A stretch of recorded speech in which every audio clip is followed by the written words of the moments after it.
So today we discuss the third part. So what we saw in the first part was there was a man. He got a table, rolled top table desk, and in that he found a hidden compartment in which there was a letter. In the second part, we read the letter, which was written by Jim McPherson to his wife Connie, and it was the last letter he ever wrote to her because after that he passed away in fighting World War One for the Britishers.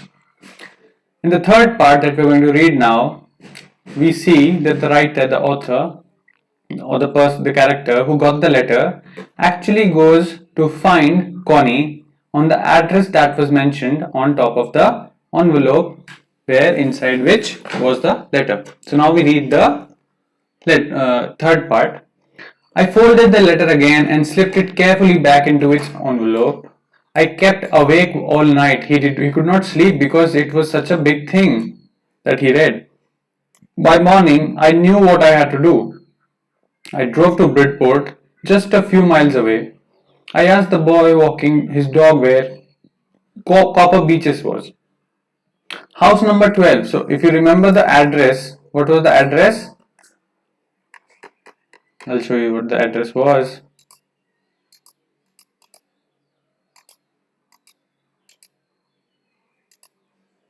See, this was the address. Mrs. Jim McPherson, 12 Copper Beaches, Bridport, Dorset. Okay, remember this address. This was the address where he went to after reading the letter.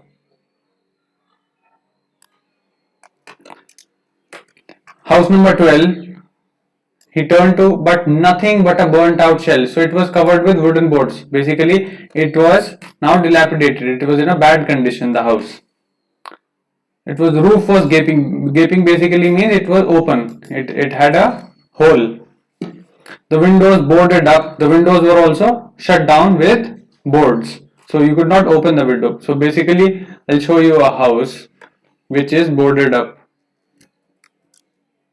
So you will understand what boarded up house means. Okay. So it is something like this.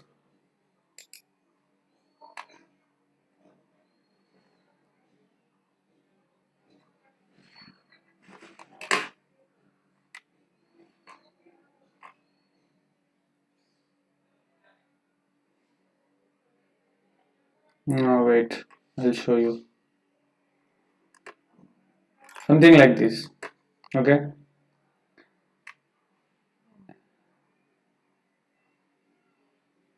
So this house, as you can see, the roof is gaping, right? Like this. So in this house, it is boarded up with boards.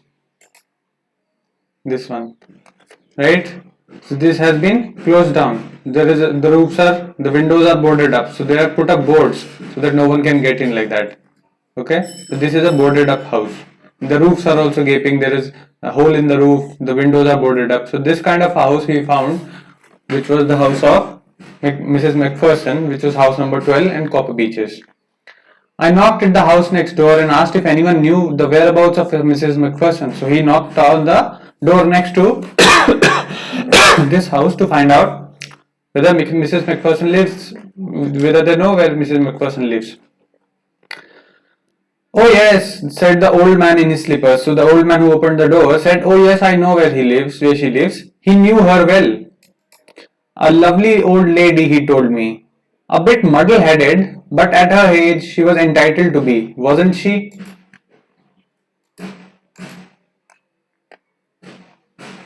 So he said, of course I know her, and she's very old now and she's a bit muddle-headed. Muddle-headed means confused. So as you know, old people become confused as they grow up, they start losing their mental faculties, so they are not that smart when they are old. That is how she had also become, because she was very old now.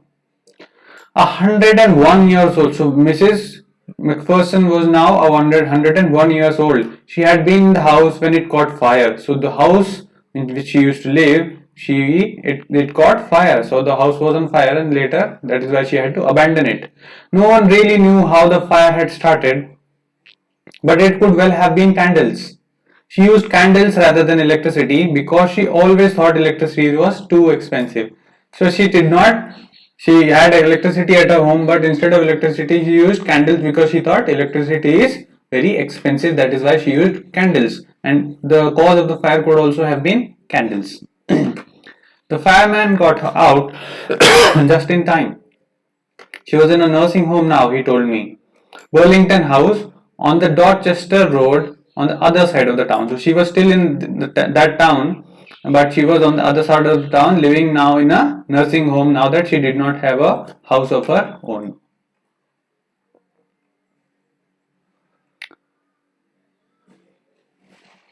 I found Burlington House nursing home easily enough. So he easily found that house. There were paper chains up in the hallway, and a lighted Christmas tree stood in the corner with a lopsided angel on top. So, what are paper chains? So, those paper for decoration, right? There are chains, right? Something like this that goes and you can hang that in the on the wall, right? So that is a paper chain. So because it was Christmas Day, so the whole nursing home was decorated.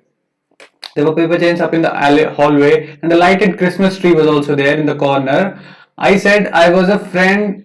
I was a friend. I've come to visit Mrs. McPherson to bring her a Christmas present. I could see through into the dining room where everyone was wearing a paper hat and singing. So he could see that inside there was a dining room and there were old people. Nursing home mein kaun hoga? Only old people. So they were all together and they were singing wearing a paper hat.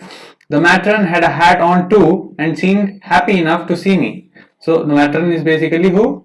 The person who takes care of the other people, and she was happy to see him. She walked me along the corridor. Mrs. McPherson is not in with the others, she told me. She is rather confused today, so we thought it best if she had a good rest. So, because she was not feeling well, she was a little too confused, so she is not with the rest of the people. So, they thought we'll let her be inside her own room. She has no family, no one visits. So because she doesn't have any family, no one visits her. So for other people, when they come to visit, other people come to visit, so it is good for them, it feels good, but she has no one, so no one visits her. And it is very good that you came to visit Mrs. McPherson, because you are the only person who came to visit her. So I'm sure she'll be only too pleased to see you. She took me into a conservatory with wicker chairs and potted plants all around and left me. So she took her into a conservatory, a place where she was sitting, and left her there. The old lady was sitting in a wheelchair, her hands folded in her lap. She had silver white hair pinned into a wispy bun, so she had a bun. Her hair was in a bun. She was gazing out at the garden. Hello, I said. She turned and looked up at me vacantly. Happy Christmas, Connie, I went on. I found this. I think this is yours. It's yours. So he took that tin box with him and took it to her, and he said, Merry Christmas, Happy Christmas, Connie. And I think I found something that belongs to you, that is yours, that is the tin box. And inside that tin box is the letter that his husband, the last letter his husband wrote to her. As I was speaking, her eyes never left my face. So she was just continuously staring at him. The eyes, Mrs. McPherson, or Connie McPherson, was just looking at him as he was speaking. I opened the tin box and gave it to her. That was the moment her eyes lit up with recognition and her face became suffused with a sudden glow of happiness. So suddenly, and right now she was not that happy. As soon as you opened the tin box and she remembered what it was, what valuable thing it is, she became extremely happy, and that happiness was visible on her face. I explained about the desk, about how I had found it, but I don't think she was listening. But she was not listening, she was just focused on the thing that was inside the tin box because it was that valuable to her. Although he gave his story, that I found the roll top desk and inside while I was fixing it, I found this letter. He was telling that, but she was not listening because she was just focused on that letter. For a while, she said nothing, but stroked the letter gently with her fingertips. So she said nothing, just was just looking at the letter and was stroking that letter with her fingertips like that. Suddenly, she reached out and took my hand. Her eyes were filled with tears.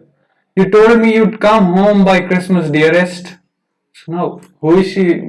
She did not know this guy, right? She doesn't know him. Then why is she saying this? That you told me you'd come home by Christmas, dearest, she said. And here you are, the best Christmas present in the world. Come closer, Jim dear. Sit down. So she's now calling him Jim. Who was Jim? Jim was her husband, Jim McPherson.